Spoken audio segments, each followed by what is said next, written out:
pessoal, tudo bem com vocês? Nós estamos aqui para fazer a correção, né, da atividade que foi proposta semana passada sobre protozoários e algas, certo? Então vamos à primeira questão. Diz o seguinte: quais as principais doenças causadas por protozoários que envolvem o sangue e os órgãos internos? É isso? Então, as doenças que são causadas por protozoários envolvendo órgãos e o sangue, os órgãos internos e o sangue, são as seguintes. Deixe-me ver aqui. Nós vamos falar da primeira doença, que é uma das mais graves, né, que eu diria assim, é a malária, certo? A malária, ela é uma doença infecciosa, né, transmitida pela picada da fêmea do mosquito anofelino, que é o anófilo, né, que é conhecido como carapanã. Muitas pessoas chamam, dependendo da região em que vivem, né, vão dando esses nomes: muriçoca, mosquito prego, pernilongo e bicuda sovela. Então, esse mosquito, ele é o vetor, né, dessa doença aí, a malária. E o tratamento, gente, é gratuito pelo SUS. Tem cura quando o tratamento é feito até o final. O tratamento imediato e completo previne casos graves e óbitos. Então, assim, tem regiões que a malária é mais forte. Nós estamos vivendo, por exemplo, uma pandemia, né? A malária, ela é vista como epidemia, porque é de uma determinada região, assim, não espalha, né, no mundo inteiro, no território mundial, com essa gravidade que foi espalhada aí o coronavírus, que é a grande causadora, né, dessa crise que estamos passando.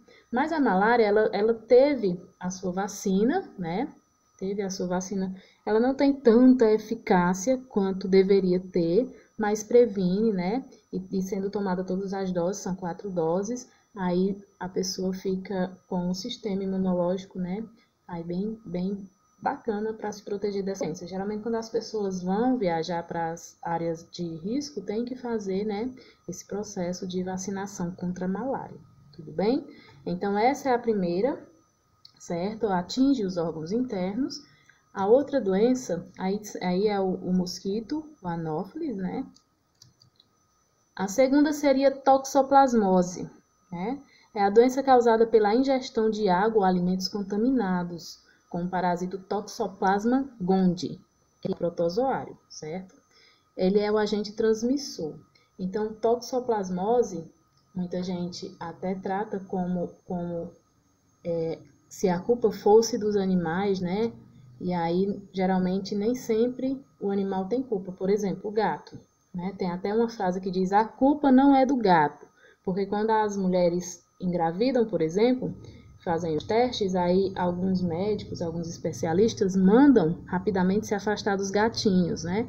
Mas aí você só vai contrair a toxoplasmose do gato se você ingerir o cocô do gato, né? Estudos comprovam isso. No entanto, é preciso ter, né, a prevenção com os animais, né, e com os alimentos também, para que você não contraia a toxoplasmose. Os sintomas da toxoplasmose são bem simples. Se você contrair no seu estado normal, né, você pensa apenas que é uma irritação na garganta, uma gripezinha, sente às vezes febre, às vezes nem sente, às vezes fica assintomático. Pegou toxoplasmose, cura o organismo, seu sistema imunológico consegue curar e pronto. Agora, se você contrair toxoplasmose na gestação, tem uma diferença, né? Ela tem essa toxoplasmose aguda na gestação, tem a transmissão da infecção para o feto, que é pela placenta, né? Aí a toxoplasmose congênita. Ao invés do bebê nascer normal, ele vai nascer com graves complicações cerebrais, né? Principalmente na retina, certo? É a chamada toxoplasmose congênita. Ocorre quando uma gestante entra em contato pela primeira vez com o Toxoplasma gondii e adquire a infecção. O parasito se multiplica na placenta e pode infectar o feto, causando comprometimento de intensidade variável, né? Com predomínio de lesões no sistema nervoso central e na retina, ou seja, o bebê pode nascer cego, né, surdo, com complicações circulatórias, cerebrais, enfim. Quando se trata de uma toxoplasmose na gestação, o problema fica mais sério, tudo bem? A próxima seria, né, a tripanossomíase. também chamada de Trypanosoma cruzi, né? A doença produzida pela presença de trypanosoma no sangue, né? Trypanossomiase, americana ou brasileira, tem as duas versões aí. É uma doença descoberta por Carlos Chagas, foi o grande descobridor, por isso essa homenagem, né, do nome da doença. Doença de Chagas, ficou conhecida, né, a trypanossomiase, e muita gente fala, é a doença de Chagas, é a doença do barbeiro. E é transmitido por um inseto, né, hemíptero, que é vulgarmente chamado de barbeiro, certo? Eu tenho a imagem dele aqui. Pessoal, aqui nós temos essa imagem. E aqui a gente tem o protozoário, Trypanosoma cruzi, certo? E o inseto, o barbeiro. O Trypanosoma cruzi é o agente causador. Gostaria de chamar a atenção de vocês para esses termos. Agente causador, certo? Enquanto que o inseto é apenas o vetor. Qual é a diferença? Quem causa a trypanossomiase é esse protozoário aqui, certo? Quando eu digo que o barbeiro é um vetor, imagine a situação de como ele fosse um agente que vai dar uma carona e vai transportar o protozoário, certo? Então, ele tem o protozoário no seu organismo e vai transportar até o hospedeiro, que no caso aqui é o ser humano, certo? Então, ele dá apenas uma carona ao protozoário. O barbeiro, ele não causa a doença, ele leva o agente causador até o hospedeiro, certo? E quando ele faz isso, ele entra em contato com o ser humano, o inseto, né? Ele vai picar, certo? Mas muita atenção, porque não é na picada que é transmitido o protozoário, não, certo? Ele vai picar para se alimentar, para ingerir sangue, certo? Quando ele se alimenta do sangue, ele sente a necessidade de defecar. Então, ele defeca aqui, né, na pele do humano. E aí, quando ele picou, ele causou um orifíciozinho, né? Esse orifício aqui irritou a pele, causou uma irritação e a pessoa tende a coçar. No movimento em que ele coça, né, para lá e para cá, ele vem aqui e transporta a fezes do inseto até o orifício onde aconteceu a picada, né?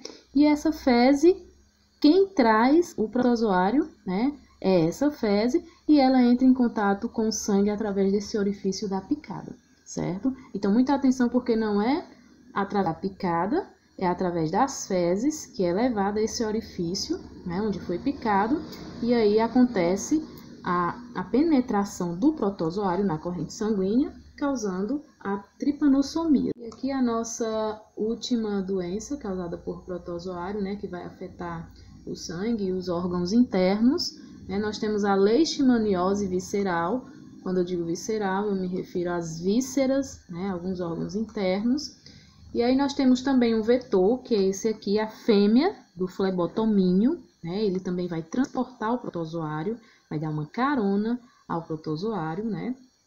E no Brasil, os vetores da leishmania são os insetos flebotomíneos do gênero Lutzomia longipalpis, também conhecido como mosquito palha, birigui, né? E tatuíra.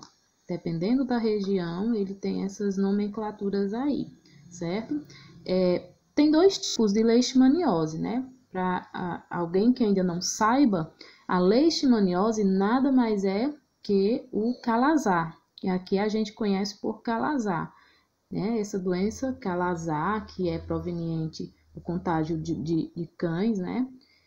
É a nossa leishmaniose, que a gente vê aqui. E tem duas versões dessa doença, certo? Nós temos a cutânea, né? Tegumentar aqui, e temos a visceral, que foi a que eu acabei de falar. São duas formas, essa tegumentar americana, que é LTA, né? E a visceral, que é conhecida por calazar, certo? Vai aumentar o baço, vai ter um inchaço nos órgãos internos. Essa doença infecciosa não contagiosa, a transmissão é vetorial, lá pelo mosquito, acomete outros animais também. Então, pessoal, os cães, né, é uma grande ameaça, são ameaças, e a melhor medida preventiva é a vacinação desses animais. Então, a gente retoma a questão agora. Já podemos responder aqui, né? Deixa eu ver aqui. Pronto, aí está respondida a nossa primeira questão, ok? Vamos para a segunda questão agora.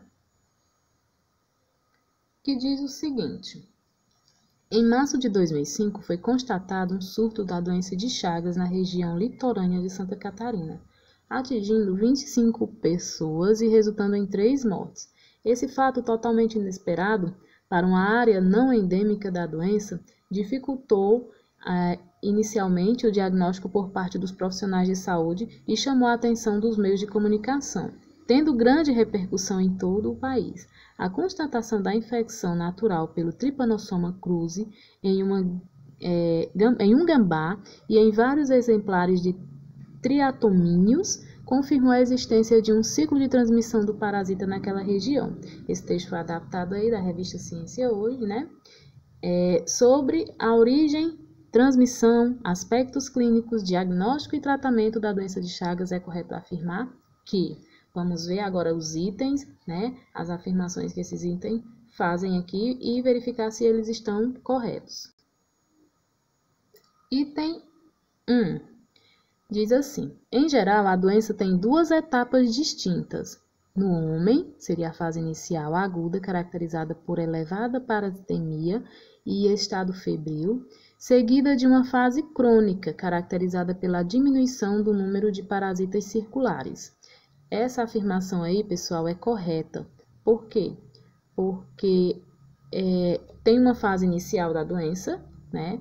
Que se for tratada, ela até é curada rapidamente, mas tem uma fase que, se o tratamento demorar, ela fica, né, em estado agudo. Então, nós temos que o item 1, ele é verdadeiro. Então, vamos marcar aqui, deixar destacado, porque ele está correto. 2. Os hospedeiros intermediários do Trypanosoma cruzi podem ser tanto vertebrados como invertebrados. Nós temos que esse item 2, ele é falso, porque hospedeiro é aonde o protozoário vai se instalar. Pode ser o ser humano, né? E dá para confundir com o barbeiro, né? Que é o vetor. Mas aí nós estamos falando de hospedeiros. Os hospedeiros sempre serão vertebrados, somente vertebrados, ok?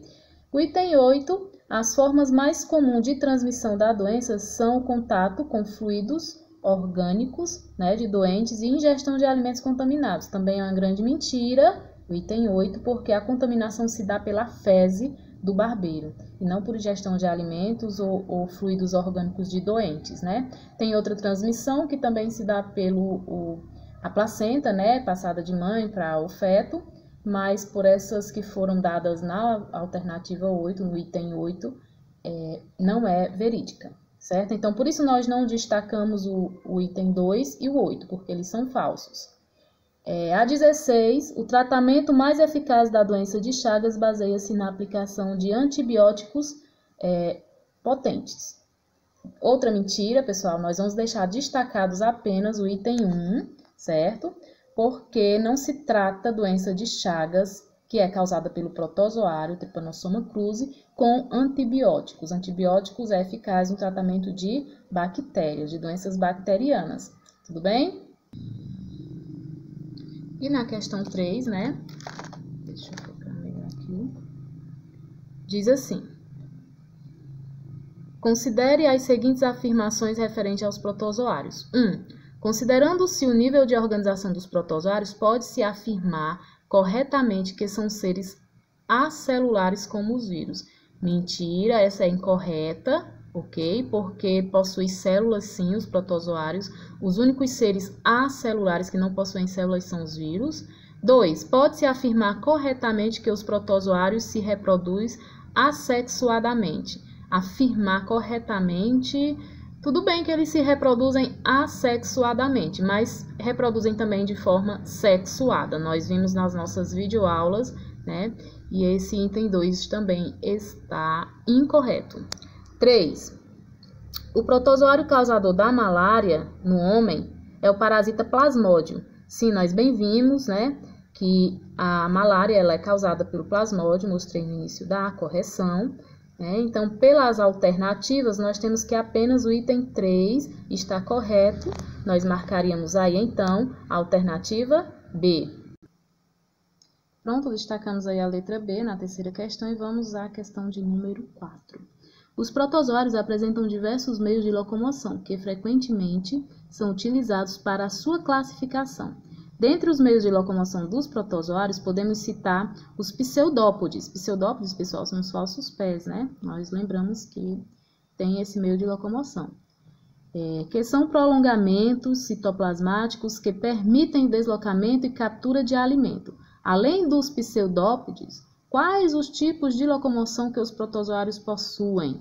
Então, os tipos de locomoção, além dos pseudópodes, que são os falsos pés, são os cílios e os flagelos, gente. São os meios que os protozoários apresentam para que possam, né, se locomover. Então, vamos responder aqui essa questão. Vou escrever então aqui, pessoal.